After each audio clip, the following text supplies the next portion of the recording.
আসসালামু আলাইকুম এভরিওয়ান। আজকে বানাচ্ছি হোমমেড কিমা পরোটা। এটা খেতে কিন্তু ভীষণ মজার হয় আর বানানো খুবই ইজি। পেঁয়াজ রসুন কুচি একটু তেলে ভেজে নিয়ে তার মধ্যে চিকেন কিমা দিয়ে নিলাম। এখন আদা রসুনের পেস্ট, ধনিয়া জিরা, গরম মশলার গুঁড়া, চিলি ফ্লেক্স, গোলমরিচের গুঁড়া, স্বাদ মতো লবণ আর টমেটো কুচি দিয়ে চিকেন কিমা ভেজে নিচ্ছি। তারপর সয়া সস, টমেটো সস দিয়ে নিলাম। তারপর সিদ্ধ করা আলু ম্যাশড করে রেখেছিলাম, সেগুলো দিয়ে দিলাম। আপনারা চাইলে এখানে বিফের কিমা ইউজ করতে পারেন। আর পরোটা বানানোর যে কাইটা সেটা রেডি করে রেখেছিলাম। আমরা যেভাবে পরোটা বানাই সেম সেভাবেই কাই রেডি করতে হবে।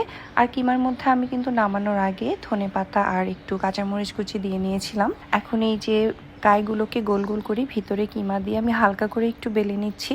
খুব বেশি বেলে পাতলা করা যাবে না, তাহলে কিমাটা বের হয়ে আসবে। তো এভাবে সবগুলো পরোটা বানিয়ে নিলাম। এখন ফ্রাই প্যানে অল্প পরিমাণে তেল দিয়ে পরোটাগুলো ভেজে নিচ্ছি।